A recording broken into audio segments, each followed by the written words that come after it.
माझ्या kidney condition नंतर आम्ही जेव्हा ठरवलं की आपण ही जी इन्फॉर्मेशन किंवा ही जी माझी कंडिशन ती सांभाळते आहे, इतरांची सांभाळतात आहे, तर त्याचा फायदा इतरांनाही व्हावा म्हणून आम्ही केअरिंग फॉर किडनी हा सपोर्ट ग्रुप सुरू केला आणि तिथून आमच्या प्रवासाला सुरुवात झाली. पण हा प्रवास इतका समृद्ध करणारा होता, कारण ज्या ज्या लोकांनी आम्हाला यासाठी मदत केली ते खूप स्पेशल लोक आहेत. आणि कशा प्रकारे हे फॉर्म झाले याच्यासाठी मी तुम्हाला म्हणजे थोडंसं मला ते शेअर करायला आवडेल. केअरिंग फॉर किडनी या ग्रुपची संकल्पना मला यशोदा वाकणकर मिळाली आहे. तिचं संवेदना फाउंडेशन हे याचं काम इतकं मोठं आहे, एपिलेप्सीच्या पेशंटसाठी ती काम करते. तर ती मला म्हणाली की तू सुरू करते. आणि मी तिला म्हटलं नाही, माझी इतकी कपॅसिटी नाही, मी इतकं नाही करू शकणार, आठवड्यातून 2दा माझं डायलिसिस असतं. ती म्हणाली तू याची काळजी करू नको, तू आधी या गोष्टीवर फोकस कर की तुला काहीतरी सांगण्यासारखं आहे आणि ते तुला द्यायचं आहे.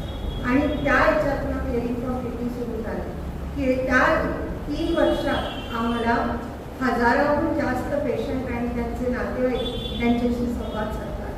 म्हणजे आधी असं व्हायचं की मी छोट्या छोट्या गोष्टी सांगायचे की पाणी कमी प्यायचं असतं, ही पथ्य करायची असतात, तुम्ही इतकं निष्काळजी राहू नका.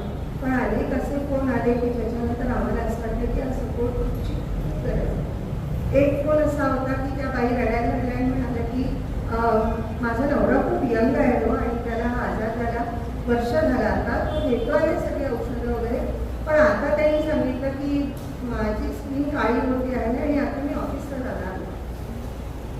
तर ही गोष्ट ऐकल्यानंतर मी इतके हातून गेले की बायांना हा कॉम्प्लेक्स येणं आपण समजू शकतो, पण पुरुषांनाही हा येतो आहे. किंवा मीठ कमी खायचं आहे तर आपल्या घरात म्हणजे बायकोला म्हणणे की तू तर खाते आहेस, तर तू तर पाणी पिते आणि मला सांगते आहेस की तू पाणी पिऊ नको. तर अशा प्रकारची जेव्हा आमच्यापर्यंत माहिती आलेली आहे तेव्हा आम्ही ठरवलं की काउन्सिलिंगची खूप गरज आहे. आणि मग केअरिंग फॉर किडनीला आपण आणखी व्यापक स्वरूप द्यावं म्हणून आम्ही राष्ट्रीय स्वयंसेवक संघ जनकल्याण समिती यांचं जे महाराष्ट्र प्रांताचं सेवा भवन म्हणून एक प्रकल्प आहे, तिथे आम्ही जॉईन केलं. कारण त्यांचं डायलिसिस सेंटर आहे आणि मग आम्ही रोजच्या रोज त्या पेशंट्सना भेटून त्यांच्यापर्यंत या गोष्टी मग त्यांचं सगळं ऐकून घेणे.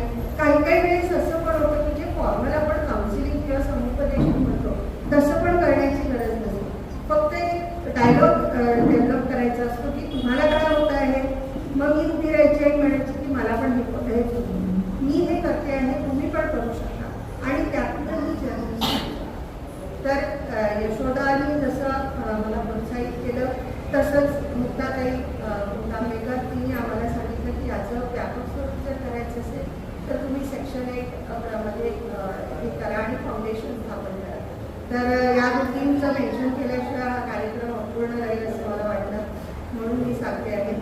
मग आता हे सेक्शन 1 काय, कंपनी ॲक्ट काय आणि त्याच्या त्या काय भानगडी असतात हे आम्हाला काही माहिती नव्हतं. आणि यासाठी माझी एक मैत्रीण मदतीला धावून आली की म्हणजे नेहा दुबे, आणि तिने म्हणजे सरांना म्हटलं की दादा ही जबाबदारी तुम्हाला दे, मी आम्ही करू काय करायचं. तर आज आता मी नेहाचं खूप स्वागत करते आणि अथर्व प्रियंकाला विनंती करते की त्यांनी नेहाला गुलाब द्यावं. खरं ही खूप फॉर्मॅलिटी असते पण ती गरजेची आहे असं मला वाटतं.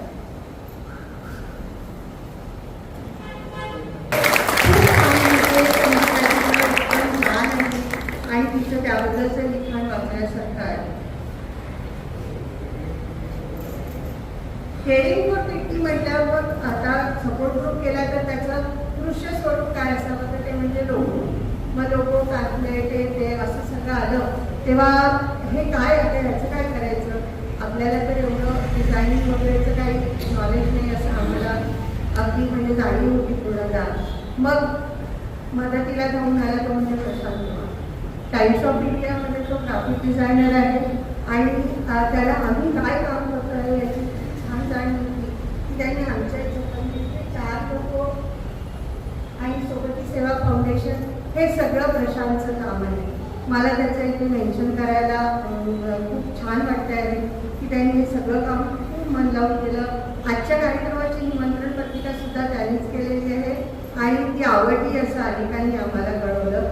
तर निरंजन, तू प्रशांतला त्याचं स्वागत करावं.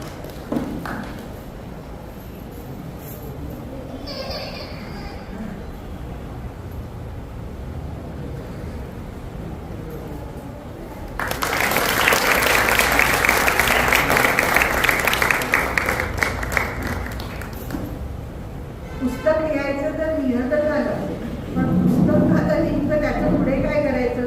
मी खरं अनुवाद करते आणि प्रकाशन संस्थेशी जुळलेली आहे, पण बाकीच्या ज्या गोष्टी असतात प्रकाशनाशी, पुस्तक प्रकाशनाशी दिलेले, त्याची मला काहीही माहिती नव्हती आणि आजारपणामुळे मी कधी त्या मग आता पुस्तक लिहिल्यावर काय करायचं असं म्हटल्यावर मला मी सरांना म्हटलं की एक ना माझ्या ओळखीचे आहे, त्यांना आपण भेटूया.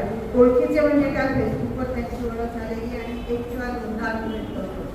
आम्ही भेट केलं सुश्रुत सरांकडे आणि त्यांच्यापुढे जाऊन पुस्तकाविषयी न बोलता आम्ही काय काम करतोय हे आम्ही त्यांना तासभर ऐकवलं आणि शेवटी मला लक्षात आले की आपण भलतंच काहीतरी बोलतो आहे. म्हणजे म्हणाले की बरं हे सगळं ठीक आहे, पण माझ्याकडे काय अपेक्षा आहे. आणि मग आम्ही त्यांना म्हटलं की आम्हाला आता काही कळत नाही, तुम्ही आम्हाला सांगा की काय करायला पाहिजे, कुठे जायला हवं, कसं, किती रक्कम लागेल, पुस्तक कसं छापू. ते म्हणाले हे सगळं तुम्ही माझ्यावर सोपवा आणि फक्त जेवढे म्हणजे छपाईला पैसे लागतात तेवढे तुम्ही गोळा करा, बाकी जबाबदारी मांडली. आणि ती जबाबदारी त्यांनी अशी घेतली की अगदी पुस्तक हातात येईपर्यंत आम्हाला तिकडे वळूनही पाहायला लागलं नाही, आम्ही अगदी निवांत होतो. तर सुश्रुत सरांचे ते आभार. पण खूप खूप स्वागत सर तुमचं इथे आणि खूप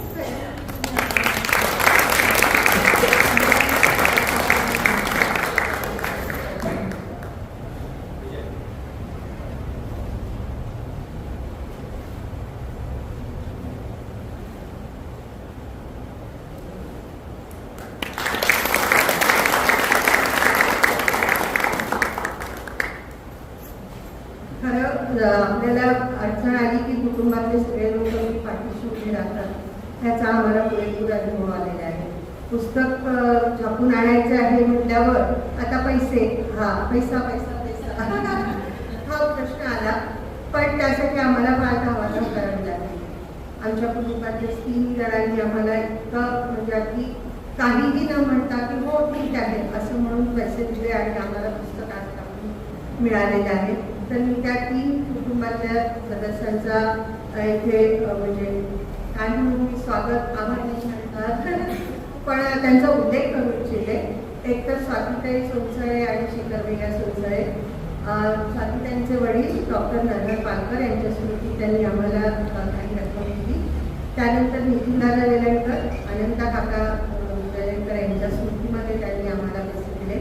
त्यानंतर मनीषदादा आणि रेणुका हे आमचे सगळे कुटुंबीय आहेत. मी खरं असा उल्लेख करायला नको, पण मला तो केल्याशिवाय राहत नाहीये. तर त्यांनी मी केलं. त्या सगळ्यांचं प्रतिनिधी म्हणून मी प्रतिभा काकू इथे आलेले आहे. तर ताईला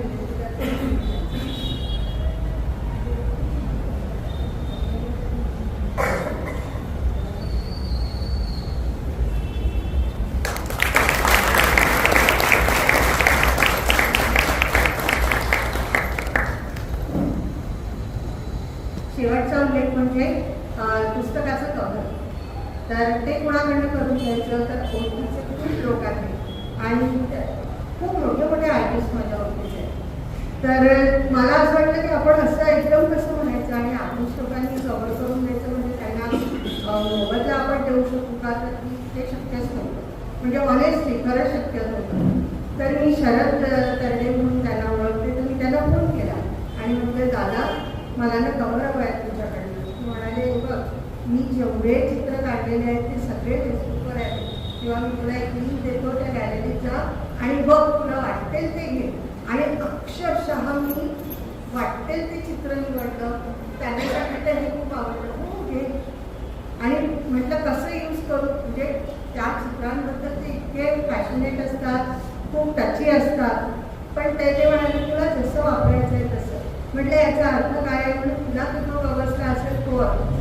आणि असं म्हणून त्यांनी ते चित्र मला दिलं आम्ही ते कव्हर पेजसाठी वापरलं. तर मी ते आलेले नाही त्यांना काही कामाचं वापरायला, पण मी त्यांचे पण खूप खूप आभार मानते. आणि आता मी या कार्यक्रमाचे सूत्र नेहाली मयेकडे सोपवते. तिने यापुढे